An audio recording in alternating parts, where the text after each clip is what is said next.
Bulletin के आगाज में आपको अहम खबर दें। साबिक सूबाई वजीर अली अफजल शाही इस्लामाबाद से गिरफ्तार कर लिए गए। अली अफजल शाही को चेयरमैन पीटीआई की पेशी पर में दर्ज मुकदमे में गिरफ्तार किया गया है। ये गिरफ्तारी अमल में लाई गई है। आपको अपडेट कर रहे हैं। इस हवाले से मजीद तफसीलात जानेंगे। आदिल अब्बासी हमारे साथ मौजूद हैं। आदिल, बताएगा गिरफ्तारी से मुतालिक।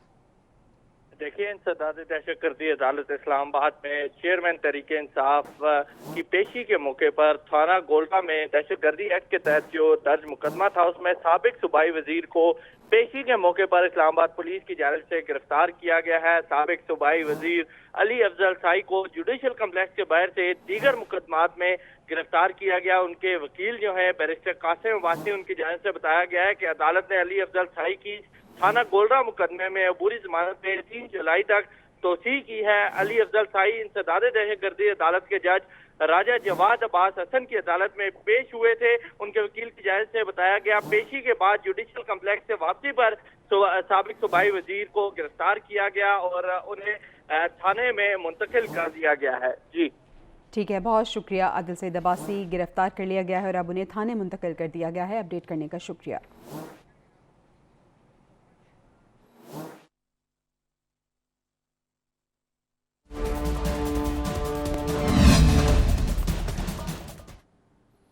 और बाइपरजॉय कराची के साहिल से दूर होने लगा है। महकमा मौसमियात ने समुद्री तूफान का रास्ता बदलने की खुशखबरी सुना दी है। 14 जून के बाद समुद्री तूफान ठट्ठा की साहिली पट्टी के करीब से गुजरकर भारतीय गुजरात के साहिल से टकरा जाएगा। तो समुद्री तूफान है बाइपरजॉय, उसका रास्ता बदलने की खुशखबरी सुना दी है महकमा मौसमियात ने। और इसके साथ साथ कराची के साहिली इलाके से गुजरकर, जो कि ठट्ठा का इलाका है, उसके साहिली इलाके से गुजरकर भारतीय रियासत गुजरात की जानिब इसका रुख हो जाएगा। और तूफान पहले भी कराची के साहिल के करीब नहीं था, चीफ मेट का ऐसा कहना है। तो ये एक अच्छी खबर है। बाइपरजॉय शहर कायद से 456 किलोमीटर की दूरी पर मौजूद है और 7 किलोमीटर फी घंटा की रफ्तार से ये आगे बढ़ रहा है। तूफान का रुख मामूली तब्दील होकर शुमाल मगरिब की जानिब हो गया है। महकमे मौसमियात की जानिब से ऐसा कहा गया। इस पर रिपोर्ट तैयार की है, आपको दिखाते हैं। समुद्री तूफान रास्ता बदलकर कराची के साहिल से परे हटने लगा है। चीफ मेट सरदार सरफराज के मुताबिक समुद्री तूफान पहले भी कराची के साहिल के करीब नहीं था। बाइपरजॉय शहर कायद से 456 किलोमीटर दूर है। तूफान का रुख मामूली तब्दील होकर शिमाल मगरिब की जानिब हो गया है। 14 जून तक तूफान का शिमाल और शिमाल मगरिब के अतराफ में रहने का इम्कान है। महकमा मौसमियात के मुताबिक 14 जून के बाद बाइपरजॉय का रुख फिर शिमाल मशरिक की जानिब हो जाएगा, जिसके बाद ये तूफान भारतीय गुजरात से टकरा जाएगा। महकमा मौसमियात के मुताबिक तूफान ठट्ठा की साहिली पट्टी के करीब से गुजरेगा, जिससे इलाके में तेज हवाओं और तेज बारिश का इम्कान है। महकमा मौसमियात ने बुध और जुमेरात को कराची, हैदराबाद, ठट्ठा और दीगर शहरों में गरज चमक के साथ तूफानी बारिशों की पेशगोई की है। नाज़रीन, जैसे आपने रिपोर्ट में जाना कि समुद्री तूफान बाइपरजॉय के अब असरात भी आना शुरू हो गए हैं। कराची में 20 किलोमीटर फी घंटा की रफ्तार से तेज़ हवाएं चल रही हैं। महकमा मौसमियात कहते हैं कि आज शाम को शहर में कहीं कहीं बादल भी बरस सकते हैं। इस हवाले से मजीद जान लेते हैं तफसीलात। नजीब नाइश हमारे साथ मौजूद हैं। नजीब, बताएगा महकमा मौसमियात की जानिब से क्या कहा गया? जी बिल्कुल, कराची में गर्मी की शिद्दत में इजाफा है और हब्स का सा मौसम है। महकमा मौसमियात के मुताबिक इस वक्त 34 सेंटीग्रेड तक गर्मी है, लेकिन उसकी शिद्दत जो है वो 40% तक महसूस की जा रही है। हवा में नमी का तनासुब जो है वो 58% बताया गया है, जिसकी वजह से गर्मी की शिद्दत महसूस की जा रही है। महकमा मौसमियात के मुताबिक आज शाम जो है कराची और उसके मदाफ़ात में हल्की बारिश का इम्कान है, जबकि कल से जो है कहीं तेज़ और कहीं हल्की बारिश हो सकती है। महकमे मौसमियात की जानिब से बताया गया है। लेकिन यहाँ अब तक जो मौसम है किसी वक्त तेज़ हवाओं का सिलसिला शुरू हो जाता है और मौसम में तब्दीली जो है वो महसूस की जा रही है। गर्मी की शिद्दत में भी इजाफा हो चुका है। जी, और अब बात करते हैं उस समुद्री तूफान की जिसका शौर है बहुत ज़्यादा और जिसका ख़तरा मंडला रहा है गुजरात और कराची के साहिली इलाकों पर, और लोग भी खौफो हरास में मुब्तला हैं इस वक्त। अब आपको इस समुद्री तूफान के बारे में बताते हैं और इस नक्शे को देखिए। ये उस तूफान की लाइव ट्रैकिंग है जो सैटेलाइट की मदद से बता रहा है कि तूफान किस सम से भारत और पाकिस्तान की जानिब बढ़ रहा है। बाइपरजॉय तेज़ी से भारत और पाकिस्तान की साहिली पट्टी की जानिब बढ़ रहा है और इस वक्त ये तूफान कराची के साहिल से तकरीबन 455 किलोमीटर की दूरी पर मौजूद है। और इसी तरह वाइपर जॉय का भी एक मरकजी नुक्ता है। इसे तूफान की आंख यानी आई ऑफ द स्टॉर्म कहा जाता है।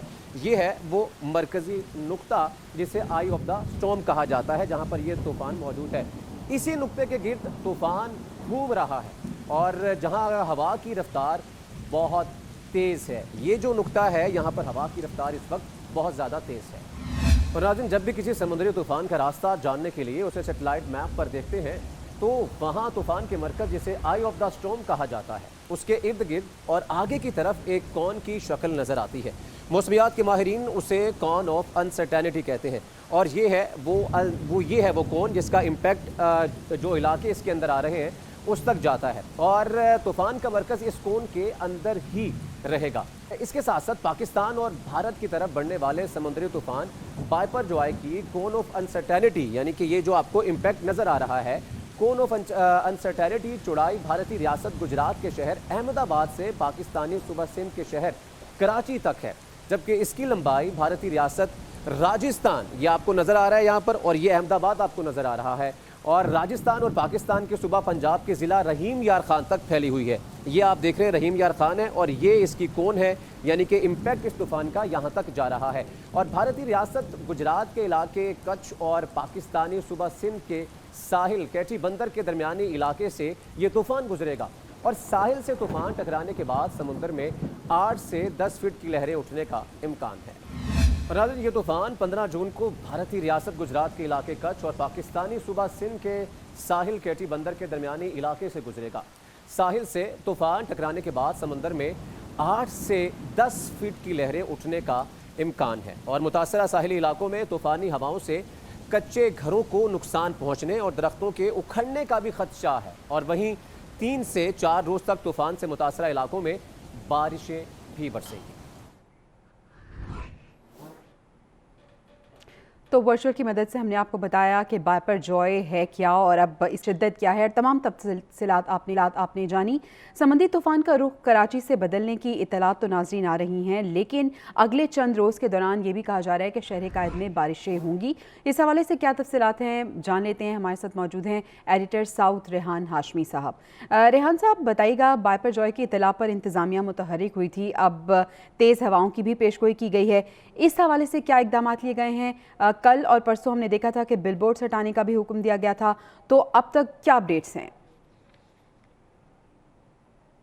हुकूमत की जानिब से इक़दाम तो शुरू कर दिए गए और उसमें सबसे अहम इक़दाम ये किया है कि कराची में निकासी का जो मामला बड़ा संगीन हो जाता है जब बारिश होती है। तकरीबन 100 मिलीमीटर की जो पेशिंग हुई है, अभी आज से ही जो तूफ़ान का इम्पैक्ट आना शुरू हो गया है। शदीद गर्मी है, सेंटीग्रेड सुबह 9 बजे करीब 34 सेंटीग्रेड था।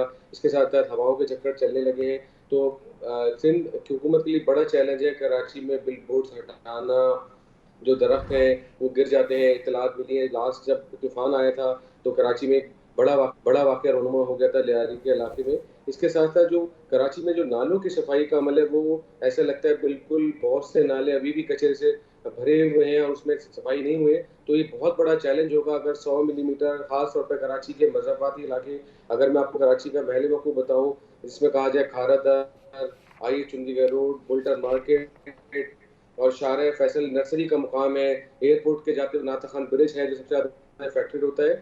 ये तमाम अगर शार फैसल सिर्फ नर्सरी पे ही तकरीबन 4 से 5 फुट पानी जमा हो जाता है। उसके साथ साथ कराची के जो अंडर पासेज हैं, जो सबसे मशहूर साइट एरिया है कराची का, वहाँ जाते हुए नाज़िमाबाद अंडर पास आता है, लियाकताबाद अंडर पास है, तमाम अंडर पासेज भर जाते हैं। और कराची का सबसे पोश इलाका है जो क्लिफ्टन और डिफेंस को मिलाता है, केपीटी अंडर पास, ये तक भर जाता है। तो ऐसा लगता है कि इंतजामिया मुतहरिक है, मशीनें पहुँचा दी गई हैं, लेकिन देखना है कि किस हद तक बारिश के बाद निकासी निकालने में जो इंतजामिया है वो कामयाब होती है। अच्छा रेहान हाशमी साहब, ये कोई पहला वाक़या नहीं है। अब तो चलें समुद्री तूफ़ान आ गया है, लेकिन इससे पहले भी हमने देखा कि बरसात का मौसम आता है, मानसून सीज़न होता है और जिसका पहले से पता होता है। तो क्या वेट किया जाता है कि ये तमाम तर सिचुएशन पैदा हो, उसके बाद इंतज़ामिया मुतहरिक हो? उससे पहले क्यों नहीं इक़दाम किए जाते? देखिए, अनफॉर्चुनेटली दुनिया भर में जो मैट है जिसे कहा जाता है मैट ऑफिस, वो प्रायोरिटी होता है हर हुकूमत की। दुनिया भर में आप देखें कि आप ले जाएँ तरक्याती ममालिक में, वहाँ वेदर की जो शोबा है इसे मैट वो बहुत ही इंपॉर्टेंट समझा जाता है, लेकिन हमारे यहाँ वेदर को इतना, जो मेट ऑफिस को ऐसा लगता है कि इतनी प्रायोरिटी नहीं जाती। जब कुछ चीज सर पे पहुंच जाती है तो मेट ऑफिस की अहमियत का अंदाजा मुतल्लिका इदारों को होता है, जबकि अमूमन ये चाहिए कि पूरा साल जब तक ये, क्योंकि आपको पता है क्लाइमेट चेंज है, शदीद बारिशें भी सिंध में हुई हैं, इसके साथ साथ जो मेट ऑफिस है उसको हुकूमत को चाहिए कि उसको प्रायोरिटी पर रखें, उनको इनहेंस करें, उनको इक्विपमेंट दें, ताकि वो एक वन विंडो ऑपरेशन हो, तमाम इदारे उससे इन टच हो।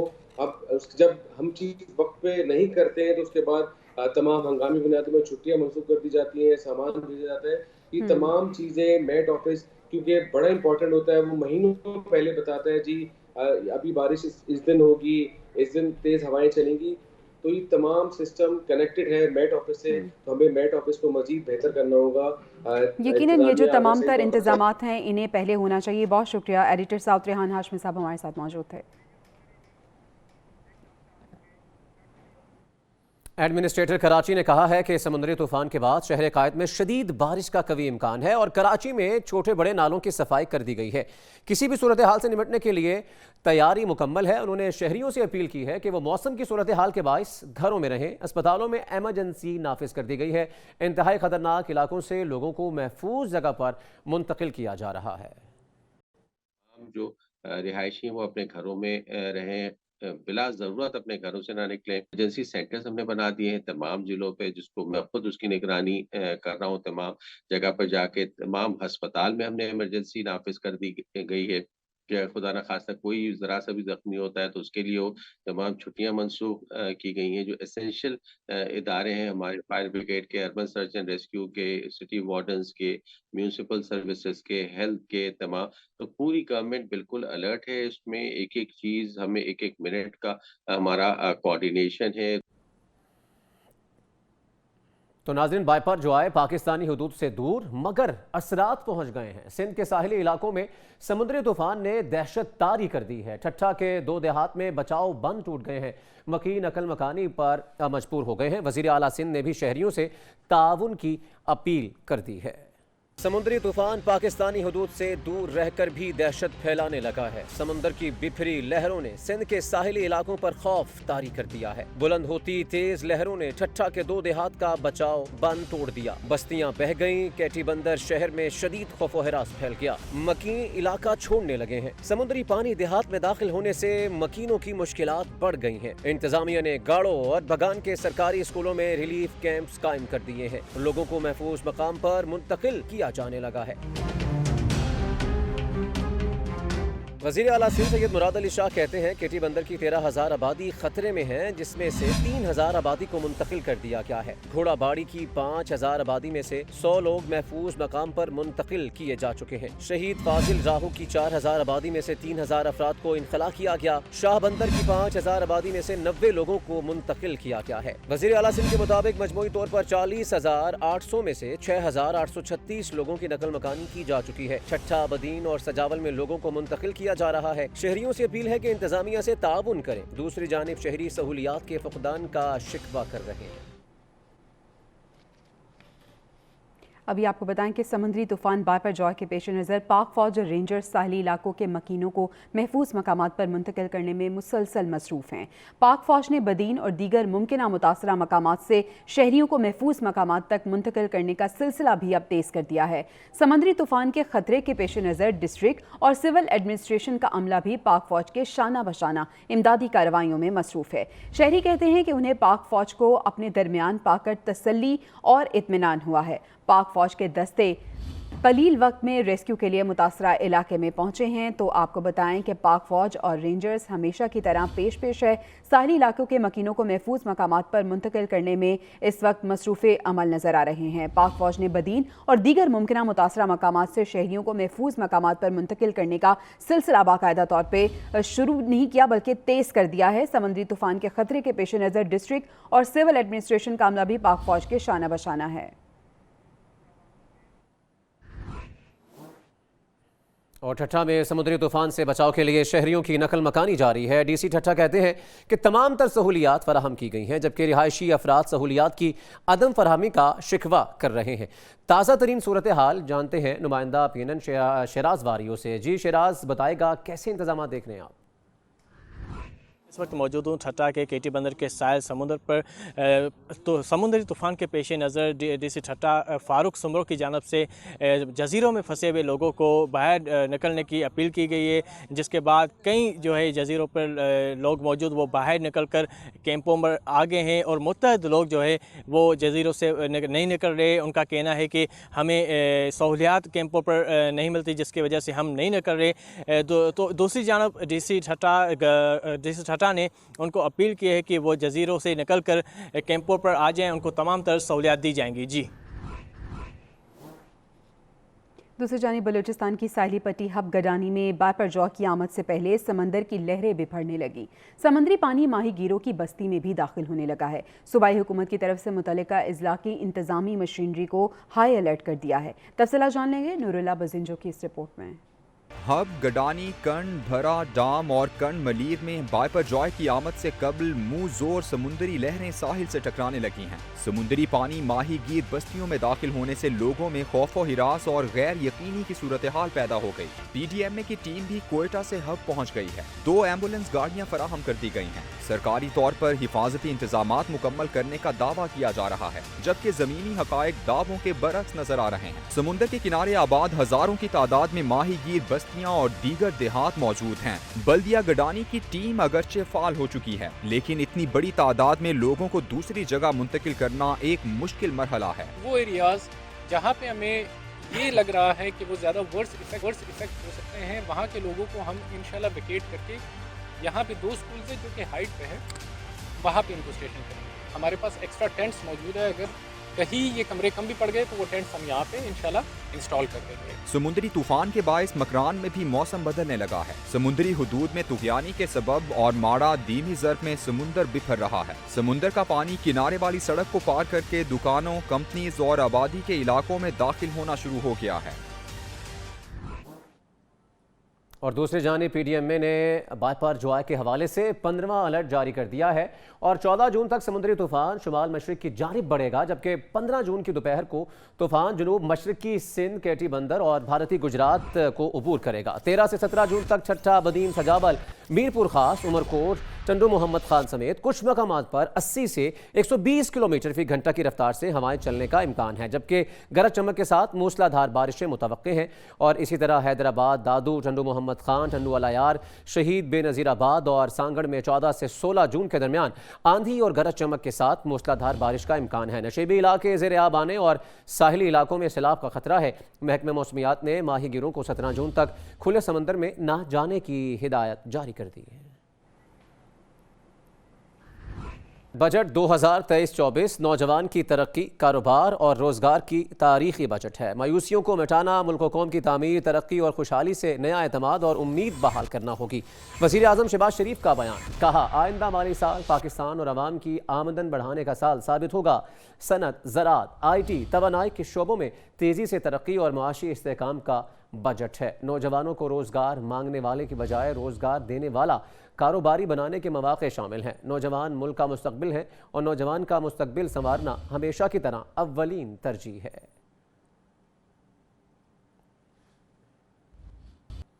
और साबिक वज़ीर आज़म शाहिद खकान अब्बासी ने एक बार फिर नैब को ख़त्म करने का मुतालबा कर दिया है। कहते हैं कि 4 साल से अदालत आ रहा हूँ, नैब मेरे खिलाफ सबूत पेश नहीं कर सका, मेरे खिलाफ सबूत नहीं है तो नैब माफ़ी मांगे, ऐसा कहा गया साबिक वज़ीर आज़म शाहिद खकान अब्बासी की जानिब से। इस केस को चलाएं, गवाह लाएं, हम पे इल्जाम लगाएं, अवाम को बताएं कि यहाँ पर क्या हुआ है। मैं चैलेंज करता हूँ नैब को, अगर नहीं है गवाह, झूठे केस बनाए, शर्मिंदगी का इजहार करें, माफी मांगे, हमसे नहीं इस मुल्क के अवाम से माफी मांगे। आगे बढ़ें, आपको बताएं अस्करी टावर जलाओ घिराव का मुकदमा इंसदाद दहशतगर्दी अदालत लाहौर ने असद उमर की अबूरी जमानत में 27 जून तक तौसी कर दी है। अदालत ने असद उमर को शामिल तफ्तीश होने का हुक्म दे दिया है। असद उमर ने जमानती मचल के जमा करवा दिए हैं। आपको बताएं कि असद उमर अबूरी जमानत के मियाद खत्म होने पर इंसदाद दहशतगर्दी अदालत पेश हुए। अदालत ने समात 27 जून तक मुलतवी कर दी है।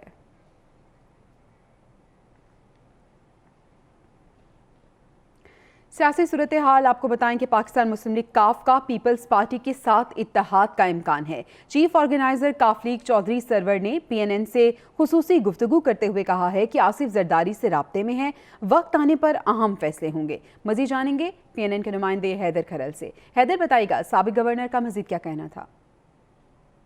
चौधरी सरवर से बात करते हैं। चौधरी साहब, जरदारी साहब लाहौर में रहे और उन्होंने मुलाकातें भी की।